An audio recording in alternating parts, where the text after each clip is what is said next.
네, 여전히 무더위가 기승을 부리고 있는 요즘 학교나 독서실 그리고 산업 현장 곳곳에서 이 뜨거운 여름 보내고 계신 분들 많으실 텐데요.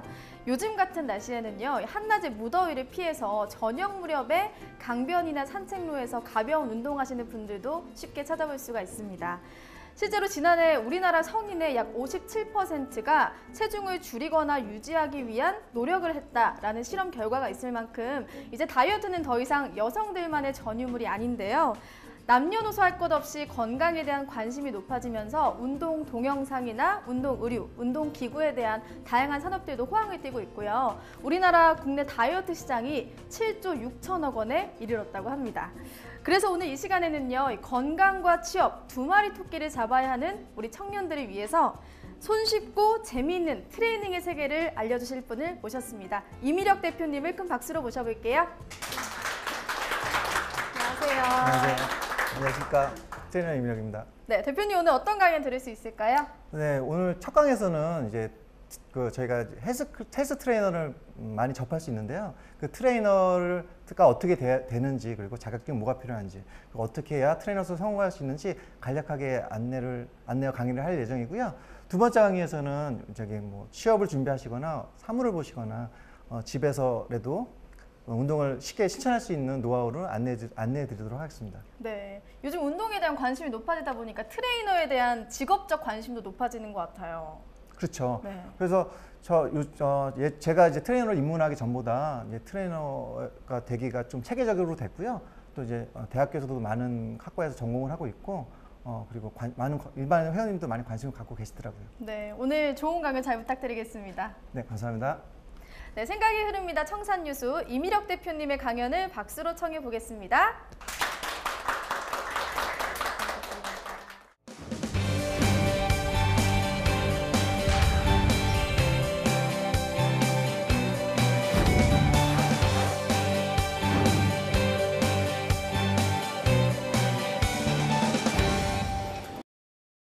안녕하세요. 피트니스 트레이너 이미력입니다. 네, 오늘은 우리가 주변에서 트레이너라는 직업을 요즘은 흔히 접할 수 있는데요. 제가 트레이너가 어떻게 되는지, 그리고 트레이너라는 직업이 무슨 일을 하는지, 그리고 어떤 준비가 필요한지, 그리고 앞으로의 전망에 대해서 간략하게 이제 강의를 드리려고 합니다. 여기 오신 분 중에 헬스클럽 다니시는 분들이 있으신가요? 뭐 지금 다니시는 분들 있으시죠? 네. 네. 그래서 요즘은 뭐 사내에도 있고 아파트 내에도 그 헬스장이 다 있어서 아마 헬스 트레이너들은 쉽게 접할 수 있을 거예요. 근데 막상 이 트레이너가 어떻게 돼야 되는지는 많은 분들이 궁금해하시고 많이 모르기 때문에 제가 간략하게 안내를 해드리려고 합니다. 일단은 뭐 제 소개를 간략하게 할게요. 저는 이제 트레이너 이미력이고요. 지금 이제 조그마한 헬스 클럽을 운영하고 있고, 거기에 또 저희 보디빌딩 팀을 운영하고 저희가 감독으로 있습니다. 그리고 서울시 보디빌딩 협회 그 마케팅 위원으로 활동하고 있고요. 플렉스라는 보디빌딩 잡지하고 머슬앤피트니스라는 월간 매거진은 제 편집장으로 있고요. 그리고 뭐 이제 일반인들이 쉽게 운동을 접하기 위해서 뭐 스트레칭 관련 서적도 제가 집필을 했습니다. 근데 뭐 제가 이제 뭐 호칭이 여러 가지 있는데, 헬스장에서는 뭐 관장님이라는 표현을 많이 하고요. 선수들은 뭐 감독님이라는 표현을 많이 하고, 잡지사 일을 할 때는 편집장이라는 호칭을 많이 하는데, 저는 제가 이렇게 소개할 때는 아까 뭐 MC님 대표님이라고 했지만 트레이너라고 소개할 때가 가장 저한테도 자연스럽고, 지금 하는 일들이 모두 트레이너로서 활동을 하고 있기 때문에 할 수 있는 일들이기 때문에 저는 이제 트레이너 이미력이라고 소개를 주로 합니다. 일단 뭐 짧게 제가 트레이너가 된 이야기를 소개시켜 드리려고 해요. 왜냐하면 이제 저도 트레이너가 되기 위해서 좀 시행착오를 겪었기 때문에, 사진을 보시다시피 제가 원래 운동을 시작하게 된 거는 좀 왜소했습니다. 제가 뭐 운동을 좋아했는데 주변 친구들이 운동하는 친구들이 많다 보니까 골격도 작고 왜소해서 이건 뭘 할 수 있을까, 뭐 어떤 운동 해야 될까 해서 선택한 게 그 당시 헬스였고요. 한 10년 정도, 사진을 보시면 알겠지만 10년 정도 운동을 하다 보니까 몸이 좋아져서 이게 직업으로까지 온 케이스예요. 그래서 원래 제가 이제 대학교는 전공은 공대생입니다. 공대생인데 운동을 그 당시에는 이제 트레이너라는 직업이 좀 익숙하지 않은 직업이었고 대중적이지 않다 보니까 정보도 없었고요.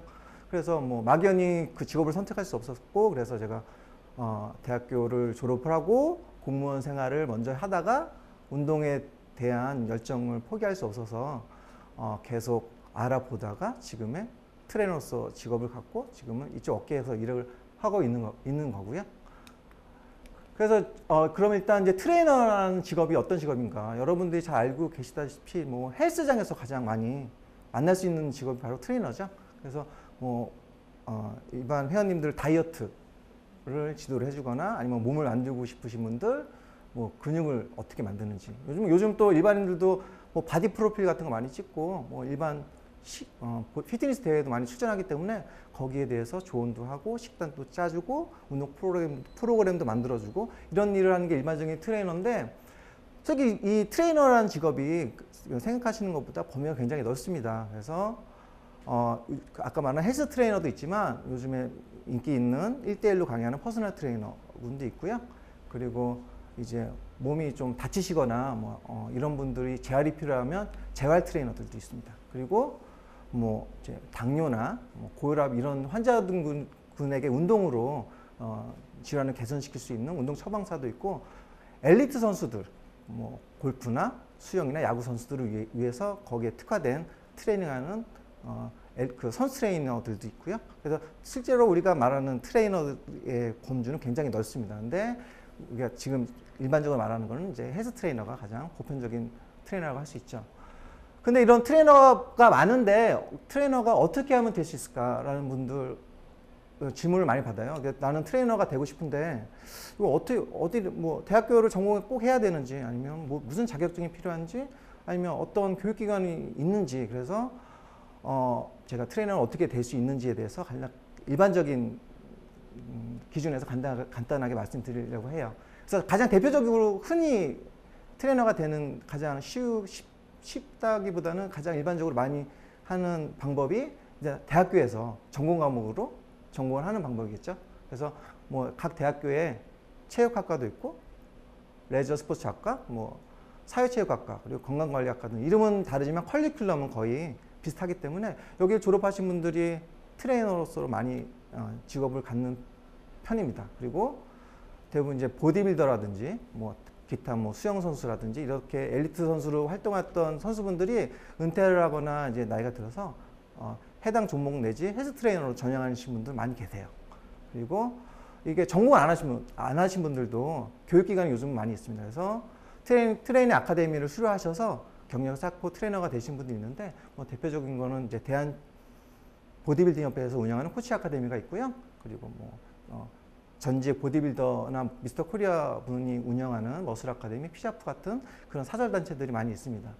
그리고 뭐 이거는 저 같은 케이스인데요. 저 같은 케이스인데 저는 이제 독학을 하시는 분도 있죠. 왜냐하면 제가 트레이너 할 때는 아까 말씀드렸지 20몇 년 전에 제가 이제 공부를 시작했기 때문에 그 당시에는 트레이너라는 직업이 그렇게 많이 육체미 헬스장 막 이렇게 불렸던 때라 많지 않아서 저 같은 케이스 그리고 지금도 이쪽 운동이 일반인인데 좋아서 독학으로 해서 트레이너로 전향하시는 직업 바꾸신 분들 생각보다 꽤 많이 계십니다. 그래서 독학을 하시고 그렇기 위해선 본인이 운동을 하셔야 되고 각종 운동 서적 같은 걸 참고를 하셔야 되고 뭐 각종 세미나 같은 데 참고를 하시고 자격증을 기본적으로 취득한 다음에 트레이너로 오시는 분이 많이 계십니다.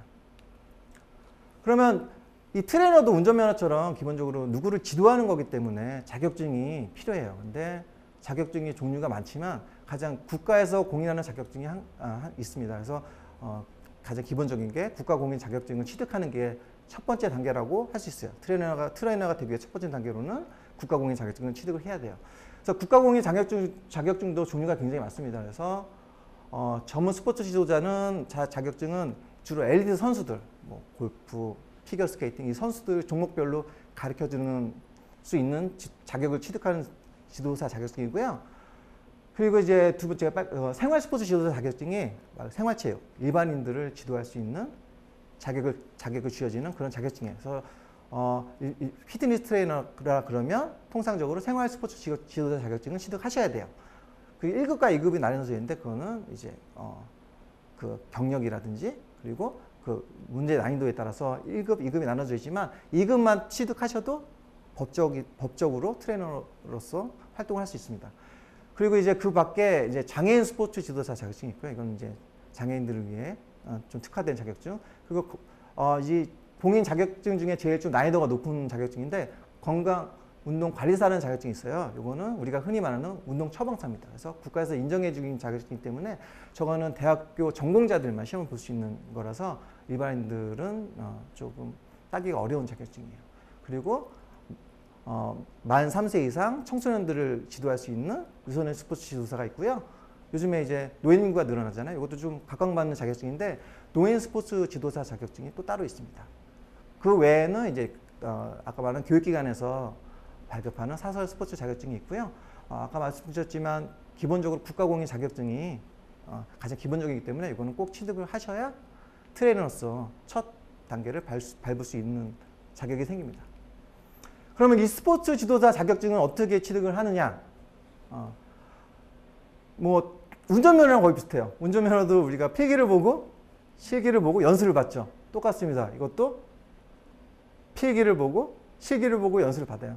점수 배점도 운전면허가 비슷해요. 운전면허도 우리가 필기가 60점만 넘으면 합격이듯이 이것도 필기가 60점, 각 종목별로 60점만 넘으시면 되고, 요거 합격되신 분에 한해서 이제 실기를 봐요. 종목별 실기를 봅니다. 그래서 이거는 이제 그 면접관이 이제 해당 종목에 대해서 보디빌딩이면 보디빌딩. 그래서 뭐 당뇨병 환자 같은 경우에 운동을 어떻게 해야 됩니까? 이런 질문을 해서 답변을 받아서 채점하는 방식. 어깨 운동을 하려면 어떤 운동이 좋습니까? 거에서 질문을 하고 채점을 받는 방식으로 해서 구술 시험을 보고 요거까지 합격을 하면 2급 같은 경우에 스포츠 지도사 2급 같은 경우에는 90시간의 연수를 대학교 내지 체육관연구원 같은 시설에서 이수를 받은 다음에 수료를 해야 자격증이 나옵니다. 근데 이 시험은 1년에 한 번만 있습니다. 그래서 한 번 떨어지면 1년을 또 기다려야 돼요.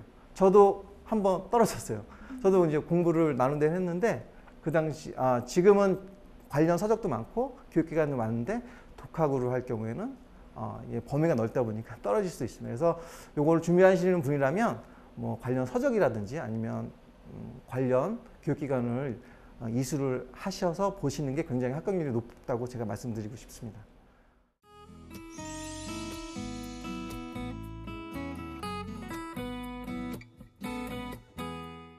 일단은 그런 자격증을 취득을 한 다음에 바로 이 현장에서 뭐 회원을 지도하거나 아니면 스포츠센터나 요새는 이제 재활센터에 취업을 할 수 있느냐. 솔직히 자격증 하나 갖고는 취업이 쉽지는 않습니다. 그래서 트레이너로서 좀 더 필요한 소양이 필요하고 경력이 필요하기 때문에 트레이너로서의 자질을 좀 키운 다음에 취업을 하시는 게 훨씬 유리하세요. 그래서 자격증 취득 후에 그런 소양을 갖추기 위해서는 아까 말한 기본적인 스포츠 지도자 자격증 외에 추가 자격증을 취득하는 게 많이 도움이 됩니다. 요새는 사설 교육단체도 많고요. 근육의 생리학이라든지 아니면은 재활에 관련된 이런 세미나들도 많고 관련 라이센스도 많아요. 그래서 그런 걸 이수를 해서 이력상으로 스펙을 남기는 게 굉장히 유리하고요. 또 요즘에 또 많이 스펙을 키우는 거, 트레이너스 스펙을 키우는 것 중에 하나가 피트니스 대회에서 입상을 하는 방법도 있습니다. 그래서 이거는 개인적으로 이제 큰 대회에서 입상을 하게 되면 스포트라이트도 받게 되고, 그리고 그게 또 개인적인 트레이너로서 좀 홍보 수단도 되기 때문에 요즘 많은 분들이 이제 피트니스 대회에도 많이 출전하는 경향이 있어요. 트레이너 분들이. 그리고 제일 중요한 거는 이제 트레이너로서 이제 다양한 회원을 지도하면서 노하우를 쌓는 게 제일 중요하겠죠. 그래서 트레이너 경력을 쌓는 게 일단은 제일 중요하고요. 이 피트니스 업계는 계속 변화를 하고 계속 이론이나 논리가 계속 바뀝니다. 그래서 내가 관심 있는 분야, 재활이면 재활, 아니면 다이어트면 다이어트, 아니면 근육 만드는 거, 아니면 보디빌딩 선수를 육성하는 거, 이런 거에 대해서 항상 관심을 갖고 해당 종목을 연구하는 마음을 갖고 있어야 트레이너로서 계속 꾸준하게 성공할 수 있고 자리를 잡을 수 있습니다. 자격증을 취득하고 그리고 트레이너로서 이제 경력을 쌓은 다음에 취업을 하게 되겠죠. 근데 저희가 이제 그 전에 또 알아야 될 게 트레이너라는 직업의 현실적인 면도 좀 알아볼 필요가 있습니다. 근데 트레이너들이 주로 근무하는 근무처는 이제 가장 흔한 게 지역 기반 스포츠 센터에서 헬스 트레이너라든지 이렇게 퍼스널 트레이너지 이렇게 근무하는 경우가 제일 많은 케이스고요. 그 밖에 요즘은 회사나 아파트 단지 내에도 피트니스 센터가 있습니다. 그래서 사후를 위한 사내 피트니스 센터에서 근무할 수도 있고요. 아파트에서 아파트 입주자들을 위한 피트니스 센터에서 근무하는 경우도 많고요. 그리고 이제 요즘 많이 생긴 1대1을 위한 PT 스튜디오도 있고 홈 트레이닝이라고 직접 트레이너가 해당 회원의 집을 방문해서 직접 장소에 구애 없이 그 집에서 수업을 하는 경우도 있어요. 요거 같은 경우에는 좀 GI라든지 노인분들이나 너무 또 대인 기피가 있어서 좀 헬스장이나 PT 스튜디오를 이용 못 하시는 분들은 방문 트레이닝도 생각보다 많이 이용을 하고 있습니다. 그리고 요즘에 좀 인터넷 시대이기 때문에 우리가 요새 카카오뱅크라든지 이렇게 이제 직접 비대면 그 은행도 많이 생기잖아요. 트레이너도 이제 직접적으로 보지 않고 SNS라든지 페이스북이라든지 아니면 인터넷을 통해서 1대1로 동영상을 제공하고 피드백을 받아서 이렇게 할 수 있는 그런 프리랜서로 활동하는 그런 트레이너들도 있어요. 그래서 이게 이제 유행이나 흐름이 항상 바뀌기 때문에 요 현실적으로 자기가 맞는 근무지나 근무 형태를 그에 맞게 좀 준비해 줄 필요가 있습니다. 근데 이제 아까 말씀한 게 트레이너라고 생각하면 내가 회원을 지도를 하고 뭐 음식 관리도 해주고 다이어트 해주고 뭐 운동 지도만 할 것 같은데 솔직히 트레이너 직업이 현실적으로는 조금 생각과는 좀 다른 게 있어요. 요즘에 헬스장 같은 경우에는 영업형 헬스장이 많다 보니까 트레이너가 이제 회원을 관리를 잘 하는 것보다 오너들이나 운영자들이 매출이라 그러죠. 그래서 트레이너들의 매출을 그러니까 트레이너 그 업장의 매출을 높게 해주는 그런 트레이너를 선호하는 경향이 있습니다. 이게 바람직한 건 아니지만 그래도 본인의 그것도 역량 중에 하나이기 때문에 트레이너로서 이론이나 실기를 겸비해야겠지만 영업은 아니지만 그 회원들 간의 교류를 통하고 계속 이제 이끌어져서 계속 그 업장의 매출을 어느 정도 유지할 수 있는 그런 능력도 요즘 요구하고 있어요. 그리고 요게 또 트레이너가 단점이기도 하지만 장점이 이게 트레이너라는 직업이 교육업보다는 좀 서비스업에 현재로서 가깝기 때문에 이게 이제 시간이 조금 열악하기보다는 조금 일반 직업군과는 틀립니다. 그래서 일반적인 PT샵이나 헬스장이 아침 6시에 오픈해서 밤 12시에 닫고 일반 회원님들은 근무 시간 퇴근하고 하거나 출근 전에 운동을 하시기 때문에 그 트레이너들이 그때 많이 활동을 하게 되고 그래서 남들보다 일찍 아니면 남들이 업무 끝나고 그때 일을 해야 되는 시간을 잘 활용하면 좋지만 어쨌든 다른 직업군에 비해서 시간 배분은 이렇게 구성이 됐다는 걸 알고 계시면 될 것 같아요.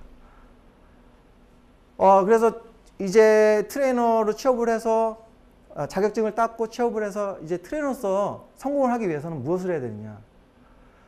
가장 중요한 게 계속 연구와 공부를 하셔야 됩니다. 그래서 이 피트니스라는 게 항상 이것도 유행을 타요. 우리가 기본적으로 뭐 아령이나 덤벨 똑같은 운동 남자들 벤치프레스 하는 거 이렇게 반복되는 게 아니라 그러면 회원들 즉 트레이너한테 소비자들은 굉장히 식상하게 지루해합니다. 그래서 요즘에 같은 경우에는 EMS라고 전자자극, 전기자극을 트레이너에 접목한 그런 게 유행을 하고요. 계속 바뀌고 있어요. 그리고 요가 쪽도 뭐 플라잉 요가라 그래서 저기 회원들이나 소비자들한테 운동 동기유발을 해줄 수 있는 그런 종목들이 많이 생기고 그룹 엑서사이즈에서 가는 스피닝 같은 그런 것들이 계속 유행을 돌고 있기 때문에 거기에 맞춰서 내가 수업을 할 수 있고 그 회원의 요구에 맞춰서 수업을 하고 관리를 할 수 있는 그런 준비가 되어 있어야 됩니다. 그리고 제일 중요한 건 세 가지인데 제일 중요한 중에 하나가 아무리 내가 퍼스널 트레이너로서 지식이 해박하고 내 몸이 멋지고 뭐 많은 경력이 있다 그래도 내가 지금 당장 수업을 하는 회원들한테 신뢰를 주지 못하면 이게 다 무용지물이 됩니다. 그래서 이 신뢰를 줄 수 있는 방법이 뭐냐 아까 말했지 꾸준히 연기하고 회원들한테 관심을 갖고 그 얘기를 할 때도 내 방식대로 뭐 이거 하세요. 아니면 뭐 이 운동 하면 됩니다. 하는 게 아니라 그 상대방 회원들의 얘기를 경청해서 그분이 이해할 수 있는 그분 눈높이에서 운동 지도와 식단과 프로그램을 진행할 수 있는 그런 눈높이를 맞출 수 있는 그런 자질도 필요합니다. 그리고 이제 사람을 상대하는 직업이기 때문에 트레이너가 이제 항상 이제 그 회원들하고 연락을 하게 되죠. 요즘은 카톡이라는 걸로 트레이너님 제가 오늘 뭐 먹었어요? 먹어도 되나요? 막 이런 거 많이 합니다.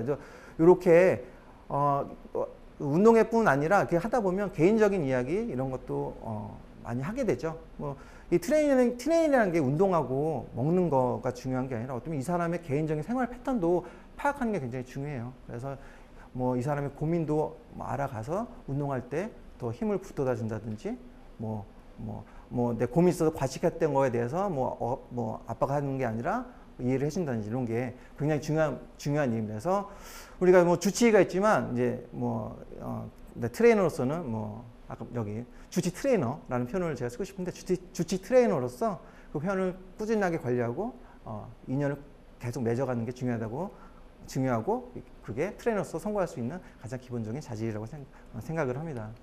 그리고 마지막으로 이제 또 트레이너 성공할 수 있는 가장 중요한 요소 중에 하나가 회원을 지도함으로써 한 번 맺은 인연을 꾸준히 가는 게 중요합니다. 그래서 회원들을 지도할 때 우리가 이제 뭐 운동을 시키고 뭐 식단을 짜주고 요거가 중요한 게 아니라 요즘은 이제 네트워크를 하게 돼요. 그래서 뭐 요즘은 카톡 같은 걸 이용해서 이제 뭐 트레이너님 제가 오늘 뭘 먹었습니다. 뭐 이거 먹어도 되나요? 뭐 이렇게 음식 같은 걸 관리를 하고 하는데 얘기를 하다 보면 개인적인 얘기도 하게 되고요. 오늘은 제가 뭐 고민이 있어서 치맥을 했습니다. 막 이렇게 하는데 거기에 대해서 뭐 아니 왜 다이어트를 하시는데 치킨을 드시면 어떡합니까? 이렇게 하면 안 되겠죠. 그래서 그 회원의 눈높이에서 회원의 이해를 하면서 거기에 대해서는 이제 좀 더 분발할 수 있게 말씀해드리고 그거 괜찮습니다. 다음에 운동 좀 더 하면 돼요. 뭐 이렇게 회원과 계속 네트워크를 통해서 운동을 중단되지 않게 꾸준히 잘 운동 목적에 맞게 마무리할 수 있도록 연결해 주는 게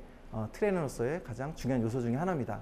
그래서 제가 트레이너로서 성공할 수 있는 방법까지 간단히 말씀드렸는데요. 뭐 제가 트레이너라는 직업에 대해서 한마디로 줄여보자 그러면 우리가 주치의가 있듯이 이제 트레이너들은 주치 트레이너가라는 생각으로 회원들과 계속 끊임없이 대화하고 눈높이에 맞춰서 수업을 하고 인연을 이어가는 게 중요하다고 생각합니다. 네, 감사합니다.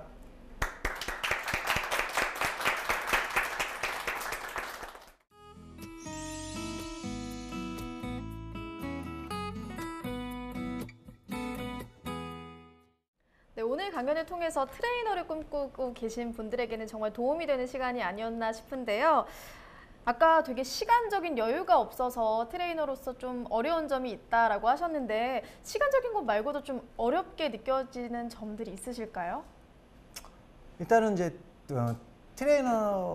트레이너로서 이제 필요한 트레이너로서 활동하는 장소가 아까 말했듯이 대기업에서 운영하는 데가 많이 없죠. 그래서 가장 좀 안정적인 데는 이제 뭐 보건소라든지 기타 좀 지자체에서도 이제 트레이너를 이제 채용하는 경우가 있는데 굉장히 소수를 뽑습니다. 그리고 또 거기에 대한 자격증 아까 제가 말씀 못 드렸지만 1급, 2급이 있는데 대부분 1급 이상 자격증 취득한 사람을 뽑기 때문에 일단은 좀 안정적인 직업 근무지로 근무하기가 다른 직업군에 대해서 조금 적은 게 좀 단점이겠죠. 네. 그리고 이게 이제 꾸준히 프리랜서로 활동하시는 분도 있지만 이게 좀 프리랜서로서의 트레이너는 좀 생명이 짧아요. 그래서 연예인은 아니지만 이게 나이가 있어서 경력이 쌓이는데 취업을 하기에는 좀 더 어려워질 수밖에 없는 그런 부분도 있습니다. 그래서 프리랜서로 활동하시는 분들은 좀 나이가 많은 편이고요. 특히 이제 여자 트레이너 같은 경우에는 결혼을 하고 나서는 좀 많이들 이제 그 트레이너에서 은퇴를 하신 분이 많아서 그런 점이 조금 다른 직업군하고 좀 다른 것 같습니다. 그렇게 어려운 점이 많음에도 불구하고 굉장히 트레이너란 직업이 각광받고 있잖아요. 네. 다른 직업에 비해서 또 특별하게 좋은 점도 있을 것 같아요. 일단은 뭐 트레이너의 좋은 점은 일단은 그 직업군이 주는 매력이 있잖아요. 어떤 회원을 지도하고 이분이 이제 몸이 바뀌고 이분의 인생에서 뭐 터닝 포인트도 될 수가 있고 뭐 이런 것들을 쓸 때 굉장히 유익하고 보람찬 직업이기 때문에 그게 가장 큰 매력인 것 같아요. 정말 주치라는 말이 좀 어울릴 것 같아요. 트레이너의 매력적인 부분이. 근데 이런 질문도 있었습니다. 헬스장이 굉장히 유형이 많아요. 아까 말씀해 주신 것처럼 처음 가는 사람들은 어떤 헬스장을 좀 가면 좋을지 추천해 달라는 질문이 있었어요. 일단은 운동이 익숙하지 않으신 분들이나 이런 분들은 제일 중요한 게 접근성이 제일 중요한 것 같아요. 일단 내가 가장 편하게 갈 수 있는데 뭐 저기 좀 멀리 가면 뭐 할인을 해준다거나 뭐 그래서 막상 끊어놓고 안 가시는 분이 많아요. 그래서 가장 내가 편하게 갈 수 있는 피트니스 센터를 해서부터 시작하시는 게 가장 좋을 것 같아요. 아무래도 많은 분들이 좀 운동에도 관심을 많이 갖고 계시기 때문에 대표님의 강의가 더 유익한 것 같은데요. 다음 시간에도 대표님의 강의는 계속 이어지니까요. 여러분도 계속 함께 해주시기 바랍니다. 고맙습니다.